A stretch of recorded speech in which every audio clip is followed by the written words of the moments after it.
Vamos a hablar, en todo caso, con un experto en materia electoral, alguien que nos pueda ayudar a aterrizar en todos esos temas que, repito, generan más dudas que otra cosa. Y para ello hemos invitado al analista Enzo Elguera para que nos pueda dar pues su opinión con relación a lo que ha pasado ayer y sobre todo a lo que va a pasar, a suceder desde ahora. Muchísimas gracias, doctora Elguera, por estar con Por estar nosotros. con Buenos nosotros. días. Buenos días. Buenos días, Juliana. Un gusto saludarte.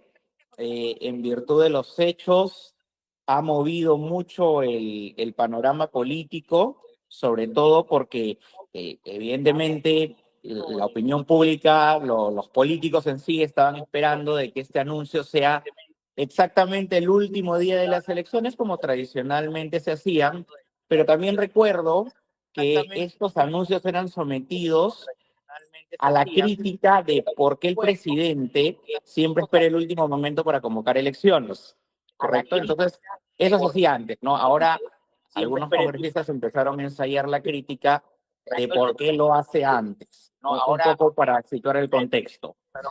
Claro, porque en realidad ella está dentro del plazo, entiendo, pero se ha adelantado. Claro, porque en realidad ella Sí, está dentro del plazo. de hecho, esto responde a dos posibles razones, A ver, ¿correcto? O incluso a ambas en su conjunto. La primera porque es una facultad presidencial y lo puede hacer. La norma no le prohíbe que lo haga con un mínimo de anticipación, ¿correcto?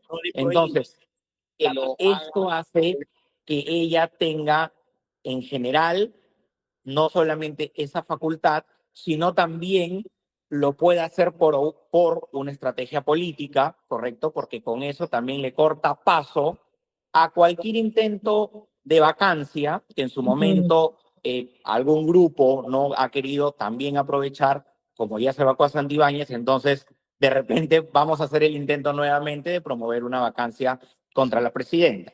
claro, pero a ese punto quería ir, porque, a ver, he leído a varios expertos en materia electoral y hay quienes dicen, claro, lo que está buscando Dina Boluarte ahora mismo, adelantándose al convocar las elecciones para el próximo año, es crear una especie de escudo protector para que nadie pueda presentar una moción de vacancia, nadie desde el Congreso de la República pueda motivar la posibilidad de que a ella la saquen antes de tiempo. Entonces, claro, como ya convoqué a elecciones, entonces ya nadie se puede meter conmigo. Eso es cierto porque si vemos en la práctica qué es lo que ha sucedido en el transcurso de años anteriores, podemos ver que en el caso de Fujimori y en el caso último de Martín Vizcarra, ambos fueron votados después de haber convocado a elecciones generales. Mira, también pude escuchar ayer las declaraciones, pero lamentablemente estas declaraciones están ajenas al conocimiento constitucional, Ya. porque la ley no te dice, si usted convoca elecciones como facultad presidencial, no se puede llevar a cabo una vacancia, ¿correcto? Lo que sí hace es desmoralizar a algunos que creen un poco esta línea de historia y a otros en el entendido de que, bueno, la presidenta ya convocó elecciones, ¿para qué hacer el ejercicio de vacancia y hacer una segunda convocatoria de elecciones en el eventual éxito de la vacancia, ¿no? Entonces, como que cierra un poco el paso a nivel estratégico, pero no legal. Legalmente usted puede vacar a la presidenta después de haber convocado elecciones sin ningún problema. Ok, lo que no se puede en todo caso es hacer publicidad estatal a partir de ahora, pero hay muchos personajes políticos que ahora tienen un cargo público que quieren obviamente participar en la próxima contienda electoral y entiendo que ellos por recibir un sueldo del Estado obviamente no pueden llenar la calle con afiches y hacer algún tipo de proselitismo. El más perjudicado en este caso sería Rafael López Aliaga, porque él es el alcalde de Lima Metropolitano, pero claramente, de Metropolitana, pero claramente también quiere postular a la presidencia de la República, aunque esto signifique dejar varada la capital, que no le interesa. Bueno, de hecho sí, López Aliaga es quien la va a tener más difícil porque no ha llegado a hacer el gran golpe de inauguraciones que planeaba hacer, que no se sabe si llegará finalmente o si iba a llegar, digamos, en su periodo como alcalde, pero que en evidencia le va a quedar muy corto el tiempo para que se pueda ver si es que estas ideas de proyecto que tenía en su cabeza las puede finalmente materializar. Entonces, a él es quien va a pagar, digamos, un poco más las consecuencias de este adelanto de elecciones, y de hecho aparentemente sus congresistas se habían visto un poco sorprendidos por este adelanto de elecciones y habían salido un poco a criticar de qué se estará escondiendo detrás de este anuncio, pero reitero, nuevamente estaban mostrando su desconocimiento constitucional porque la Constitución Política del Perú no lo prohíbe además. Por eso, entonces ella sí podría ser vacada, de aquí a 12 de abril del próximo año. Sí, Ok, claro que sí. No lo prohíbe, a pesar de que sí refuerza el argumento y a algunos ya les quita un perfectísimo. poco la atención. Ok, pero el Congreso de la República puede realizar todavía modificaciones en las normas, por ejemplo, en la ley orgánica de elecciones, en la propia Constitución política. Sí, a ver, el adelanto de elecciones no tiene nada que ver con el límite de la modificación de la norma, que sí es un año antes de las elecciones. No es al anuncio presidencial. Si hubiese una norma que aplica desde el anuncio presidencial prohibir determinados temas, solo allí se aplica a partir del día de ayer o del día de hoy con la publicación del peruano aquel adelanto de elecciones. Pero el resto de normas normalmente es a un año de las elecciones. Ya, ¿y quién nos dice que, a ver, si existe la posibilidad, porque no hay nada que lo prohíba en la ley, de que Dina Boluarte sea vacada de aquí a un año que se va a llevar a cabo el proceso electoral, el Congreso de la República, en aras de seguir protegiendo a esta que es la presidenta y la principal aliada política, modifican la norma, crean una nueva ley para protegerla, para mantenerla en un espacio donde nadie la pueda tocar y nadie se pueda atrever siquiera a presentar una moción de vacancia, porque si el Congreso todavía puede modificar normas, también puede entrar a tallar en un tema que pase por la protección hacia la Presidenta de la República, ¿o no? Sí, por supuesto que sí, tienes toda la razón. De hecho, por una mayoría determinada de los 3/4 de votos del Parlamento, podrían hacer modificaciones constitucionales y Claro. podrían tranquilamente sacar una norma en donde se diga un año antes de las elecciones o incluso a raíz de la convocatoria de las elecciones de la presidenta, ya no se le puede vacar y con eso la terminarían de, digamos, proteger en este último periodo de gobierno Ajá. tras el anuncio de las elecciones presidenciales. Y podrían cambiar el número de votos porque entiendo que si se presenta una moción de vacancia, esta se aprueba y luego se debate en el Pleno del Congreso y se vota, se requiere por lo menos 87 votos. Podrían bajar también ese número, decir ya con 70 la pueden vacar o para salvarla aún más, si es que no hacen una modificación en la norma y las cosas siguen tal cual. No, a partir de ahora no se van a requerir 87, sino 115 y son 130, y que es un número que obviamente jamás van a conseguir. ¿Eso también podría ser el Congreso? Claro, recordemos que para las modificaciones de carácter constitucional Sí, tienen que aplicarse 2 legislaturas, ¿correcto? no les Aprobarse alcanza. en 2 legislaturas para modificarlas, sea para menos o sea para más, ¿no? A diferencia de, digamos, las normas de menor jerarquía, estas sí pueden ser modificadas en una sola legislatura. Entonces tendría que cumplirse este requisito y digamos que ya la aplicación de proteccionismo constitucional no le llegaría o ya solamente en una segunda, digamos, legislatura le quedaría corto tiempo y mientras tanto se podría aplicar estos supuestos. Y una pregunta, ¿le llama la atención a usted? ¿Es normal? ¿Está bien que haya advertido, haya anunciado este adelanto de elecciones acompañado de los representantes de las diferentes instituciones electorales? O sea, Corbeto, de OMPE, estaba el jefe del Jurado Nacional de Elecciones, el presidente, la jefa de RENIEC. ¿Pudo haberlo hecho sola? Pudo haberlo hecho sola, pero ella quería, ante la opinión pública, demostrar de que lo estaba haciendo porque los organismos electorales, coincidentemente, y esto es real, tienen la necesidad de solicitar un presupuesto justamente para el desarrollo de las elecciones. Ahora, Ajá. me podrían decir, oye, pero en las anteriores legislaturas siempre ha sido un año antes. Eso es correcto, pero estas elecciones en particular tienen una mayor complejidad. Estamos hablando de hasta ahorita 41 partidos políticos inscritos, podría llegarse a más. Estamos hablando de varias columnas de votación, de senadores, de diputados a nivel regional, a nivel local, sumado a los del Parlamento andino. Entonces es una sábana electoral con mucho problema de identificación, porque cuando habían menos partidos políticos, aún había confusiones al momento de votar. Ahora Claro, imagínate con por todo eso. eso. Entonces ellos se han anticipado a pedir esto.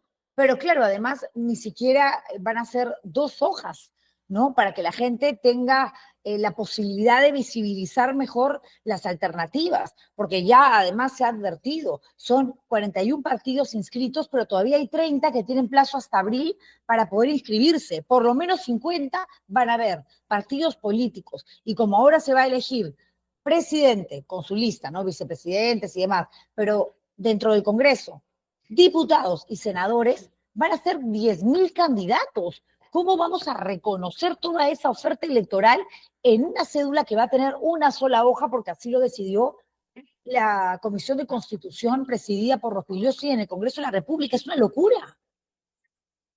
Sí, de hecho, lo que en realidad más complica este tipo de situaciones es el hecho principal que ante esta complejidad electoral va a ser no solamente difícil, sino casi imposible siquiera diferenciar los mensajes políticos, porque si por una u otra razón las personas no tienen la capacidad de retener una publicidad más de 30 segundos, imagínate cómo sería en el hipotético caso de diferenciar siquiera más de 10 mensajes de 10 políticos diferentes o de 10 agrupaciones políticas diferentes. Aquí los únicos que van a ganar realmente, Juliana, son los candidatos que ya tienen un posicionamiento ganado porque van a tener mayor visibilidad. Y todos los demás no van a concentrar votaciones Claro, importantes y simplemente va a representar una pero dispersión del voto. vamos a seguir en este círculo vicioso, eligiendo más de lo mismo, repitiendo otra vez los mismos errores.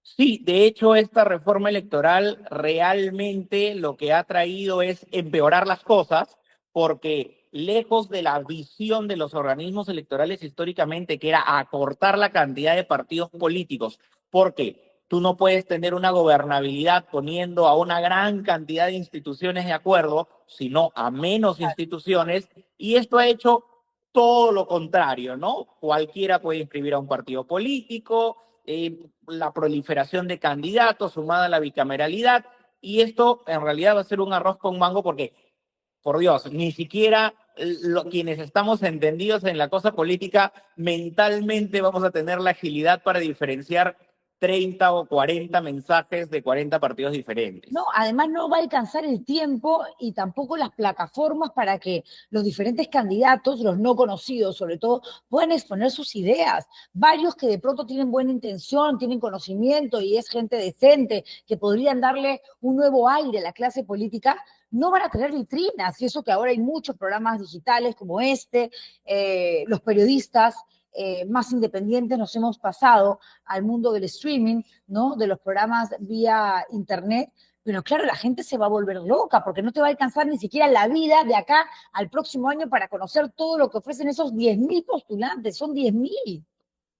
Por supuesto, esto va a representar una estrategia comunicacional distinta, una selección de los programas adecuados para ir y exponer las ideas, también un poco de la forma de pensar y exponerla, pero no todos, lamentablemente, no hay profesionalización en las campañas electorales, entonces no todos van a tener este acceso o este tipo de oportunidades y los mismos medios de comunicación tampoco van a tener ni el espacio ni la parrilla de tanta exposición de tantos partidos políticos, ¿no? Entonces esto genera una problemática y creo que también afecta a la democracia y al derecho de elegir y ser elegido. Seguro, seguro. Y yo tengo una frase que repito siempre en todos los programas, que es, las casualidades en política no existen.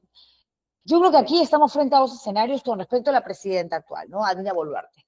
o ella está segura que adelantando las elecciones y dándole ya la tranquilidad de que de todas maneras se va a ir, que nadie va a hacer absolutamente nada para quedarse en el poder, que además ofrece elecciones y garantiza próximas elecciones limpias, transparentes, con los representantes de las entidades electorales allí en Palacio de Gobierno, es una forma, uno, de decir, por favor, Congreso, no me claven el puñal por la espalda, vacándome, porque ahora todos pueden ser amigos, pero ya arrancó la guerra. La guerra ya arrancó y ahora ya no importa qué tanto puede hacer Dina por ti y qué tanto te convenga mantenerla en el poder. Ahora lo que tú estás buscando es casualmente ser el sucesor o la sucesora de Dina Boluarte.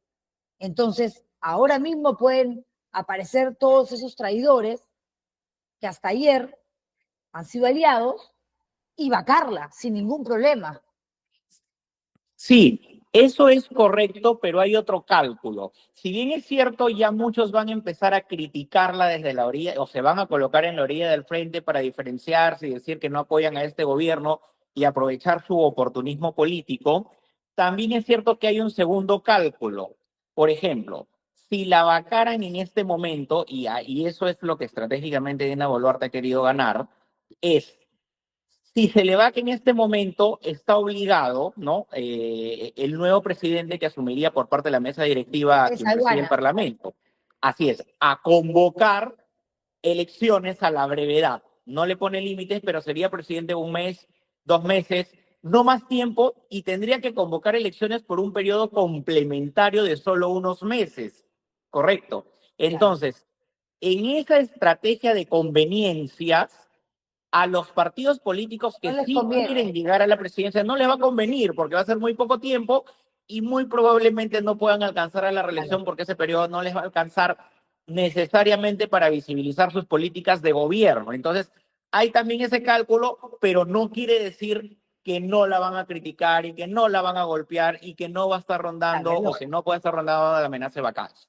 De acuerdo, muchísimas gracias, Enzo Helguera, analista político, por esta entrevista. Nos has aclarado muchísimo, muchísimo el panorama, porque realmente teníamos un montón de consultas, sobre todo porque a Dina no se le cree nada y cualquier cosa que haga o deje de hacer, evidentemente genera, sobre todo, sospechas, ¿no? Muchas gracias. Un gusto, Juliana. Cuídese, hasta luego.